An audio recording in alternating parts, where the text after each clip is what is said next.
So I would say where Jason's operation, there may be some other possibilities for something like what you've got going on, but not a lot of. What we've got going on, there's a ton of little possibilities out there. So we've got a small acreage on so that's an aerial view. That's actually not the main river, but it's a little plot of land like that. You're gonna find that all up and down the coast. It's gonna be everywhere. We happen to be able to have some private property in that where we can do this. Apparently yours is all on lease land. Yes, So ours, we base on private property and then we lease out. In southeast, there's the islands, the ABC Islands, Chichagof Island, the northernmost island on the spring. We're from the northeast end of Chichagof Island. Just west of the town of Huna, which is west of Juneau. That helps you get your orientation. So there's an old homestead there. We've got about half of it. Right there, 30 acres to be fenced for hay, and that's a 20 acre piece of it that's in that photo right there. The rest of it we graze, and then you can graze the rest. Lots of forest and muskeg because of the surrounding forest on one side and the ocean on the other. We don't have to worry about our cows wandering off at all. I'd like it if they would, but they don't. So that homestead originally had cows way back. It's just a rumor. There's just stories of, but nobody knows anybody that used to do. There's no written record of it, so we don't really know what went on back then. My folks and some of their friends moved there in 1975, which is where I was born. And like I said there, we originally kept it as a dairy, just a smaller dairy cattle. What I didn't write in here, how we were able to go from having 6 or 8 dairy cows to being able to support 25 to 50. Like I said, we slowly transitioned from dairy to beef. It's just made more sense.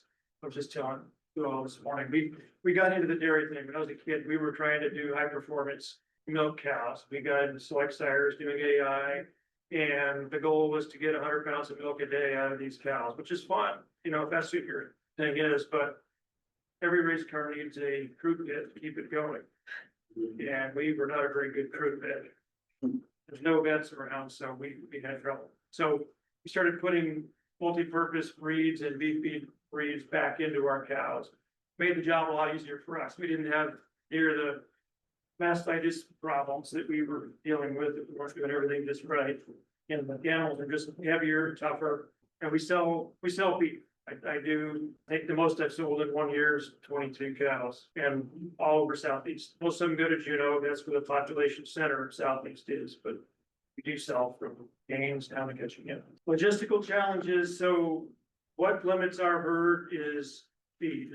Where you're able to graze year round or not, we get a bit of snow. So our pasture is basically useless from, depending on the year. This year, we're having a late fall, so we just had it. I started feeding last week, which is nice. There are years that we've got to feed in mid-October, which that bites into our spring feed. We sometimes have to purchase feed. So the ability to produce feed is our limiting factor, and we have to produce our own feed because it's completely unfeasible to purchase hay. If we ship hay up, we can pay. If you pay $1 for a hay bale, you're going to cost.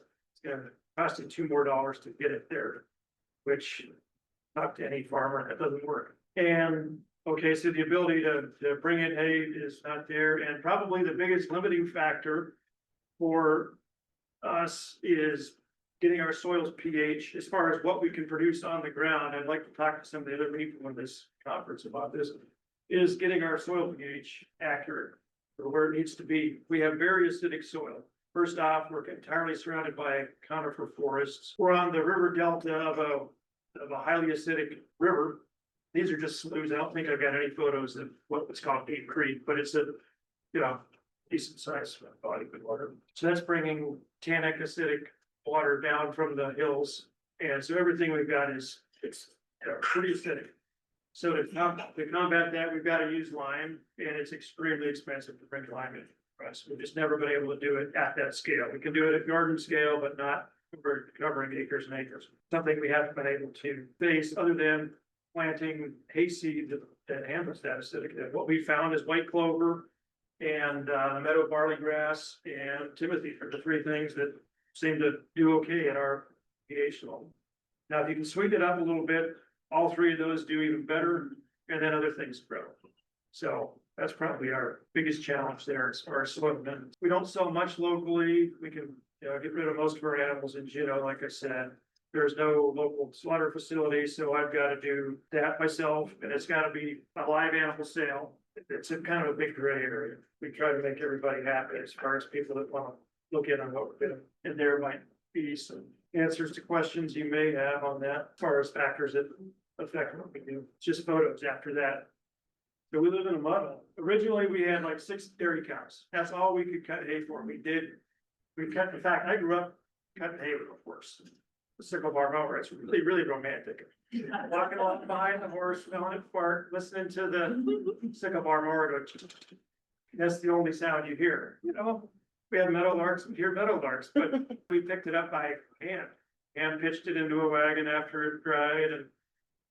And dry weather and stuff. Oh, yeah, so, well, the limiting factor is the dry weather periods. You do that, then it rains and whoops, that didn't work, so wait for the next stretch of dry weather. And see if you can get a little bit of grass you can put up for the animals, and we could do that for like 6 cows, that was it. We had some horses too. Still do, they just eat hay. They say horses cannot eat baled silage, and we tried for years to keep our horses separated from the cows.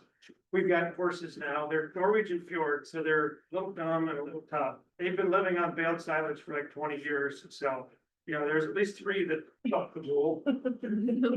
This is what changed our game. When we found out, and I'm not sure who was withholding information from us, because I guess the technology's been there for a while. But, we had to do it the hard way for a lot of years. When we discovered baled silage or baled haylage, it goes by other names. That was the game changer. The same acreage, we were able to go from 6 cows to 30 or 50. So that's how we do it. Put up those bales, and that's about as big as we can make them.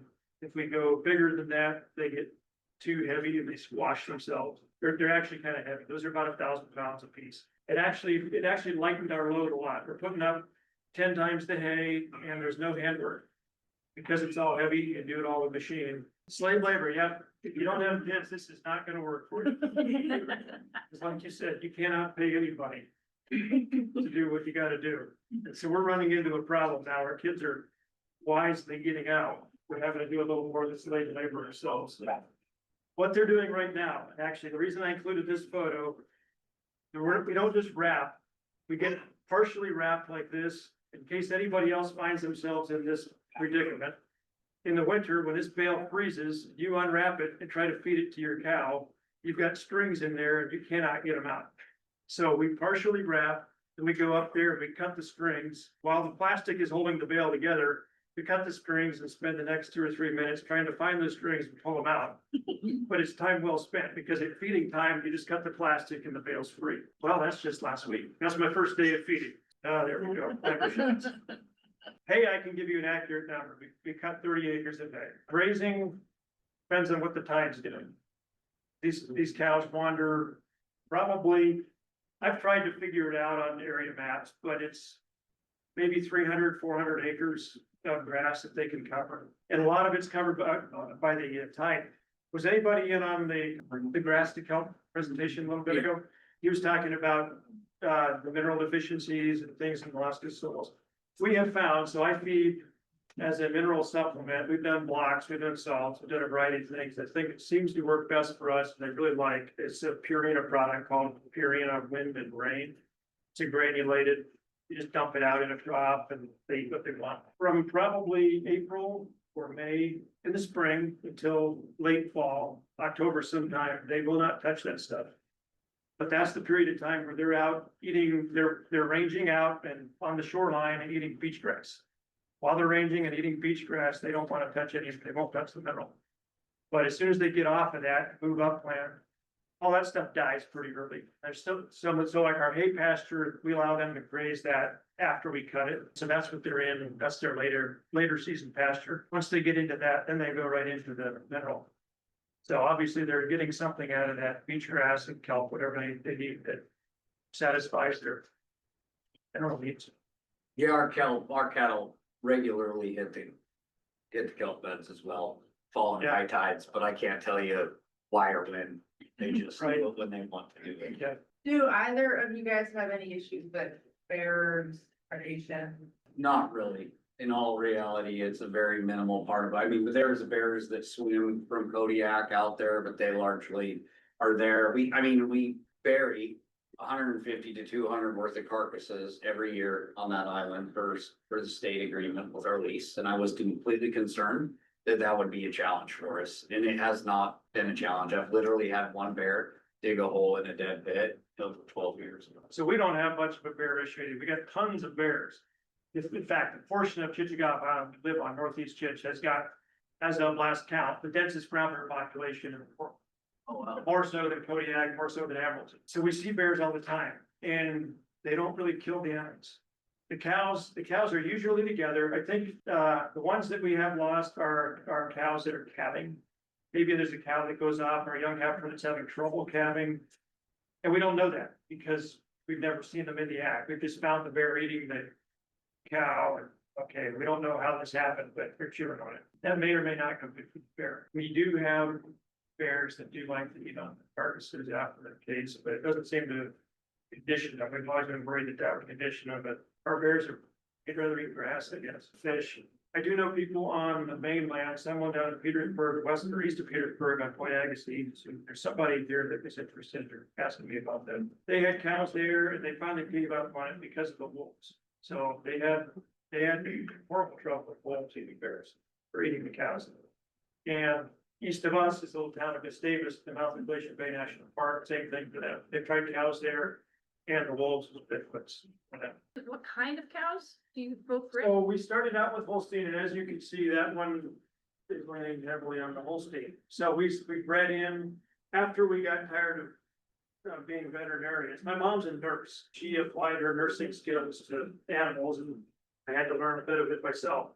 I got really tired of seeing how long my right arm is. So we first bred in brown Swiss. That was our first step in getting to a heavier breed. And I would say we have predominantly a brown Swiss type herd. And then after that, we bred in Black Angus. So brown Swiss, then the Black Angus, but this still pops up all the time. And actually, I've been trying to select for lighter colored animals, just for visibility. Having a handful of white ones in your herd is really neat. Yeah, similar to that, we found that our animals just did way better as we got to those heavier breeds. Beef breeds, they gain weight way faster on much less grass. It takes a lot of feed to sneak down.